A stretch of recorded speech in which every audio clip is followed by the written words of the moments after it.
Foi muito curioso o que aconteceu, foi a troca de elogios entre dois governadores, e sendo que um deles é do PT, um governador de esquerda. Eu estou falando sobre o Ceará. A reportagem, inclusive, está na nossa página e o próprio governador Cláudio Castro também já publicou nas redes dele elogio ao governador do PT do Ceará. O que aconteceu? A Polícia Militar do Ceará matou 7 suspeitos num confronto numa operação nesta sexta-feira. Esse confronto entre a polícia e suspeitos aconteceu na madrugada de sexta, em Canindé, no Ceará, segundo a Secretaria Pública do Estado. Homens armados foram confrontados pelos policiais após informações de inteligência apontarem a localização. O confronto aconteceu e as mortes aconteceram. A morte dos suspeitos foram em legítima defesa, foi o que disse a Secretaria de Segurança Pública do governador do Ceará. A operação foi comemorada pelo próprio governador do Ceará, Eumano Freitas, do PT,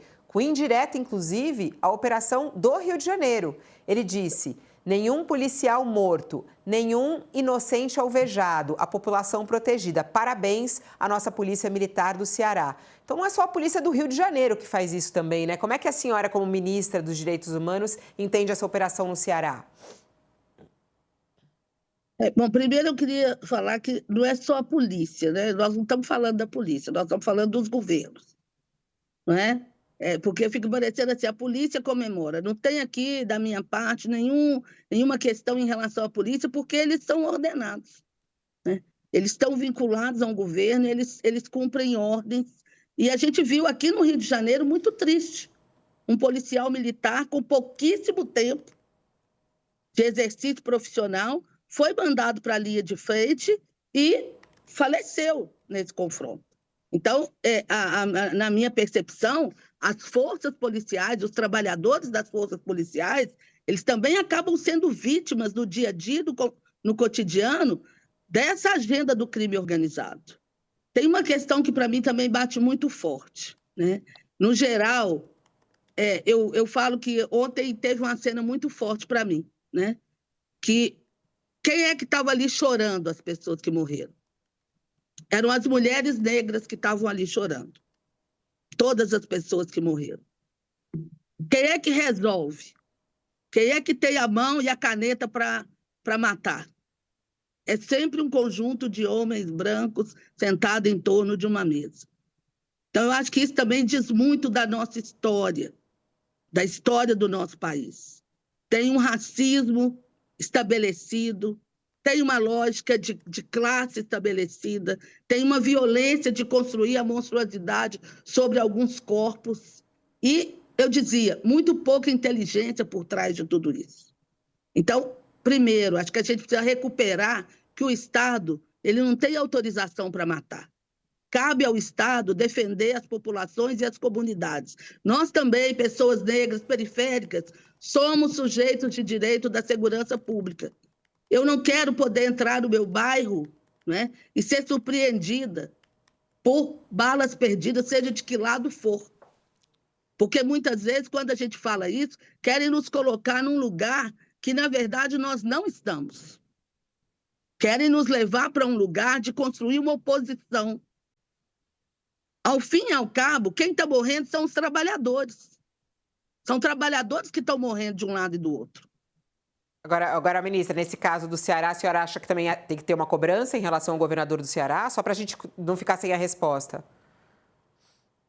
Não, eu não tenho ainda acesso às informações do caso do Ceará, mas, para mim, em todos os casos, a gente precisa cuidar e zelar para que todas as informações elas sejam ditas, né?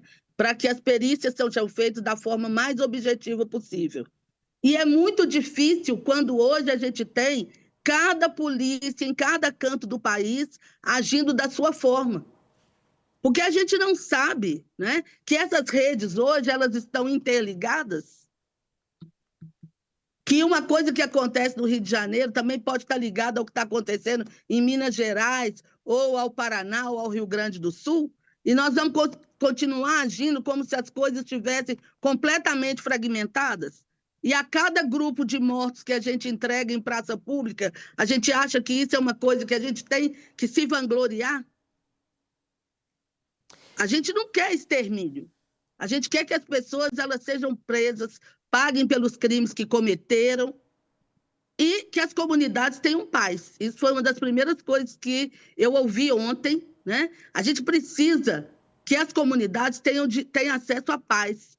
E a gente precisa, nesse momento, ser solidário, né?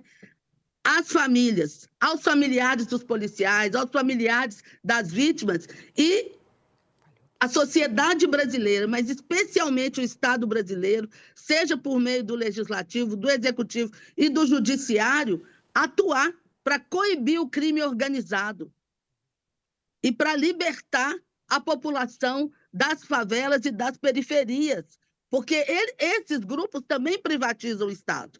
E a gente, com essa política de cada vez menos Estado, de Estado mínimo, a gente não provê, não tem política para a juventude. Foi isso que eu ouvi das comunidades ontem. Não tem projeto de qualificação profissional, não tem projeto cultural, não tem projeto de esporte. O Estado é completamente ausente dessas comunidades.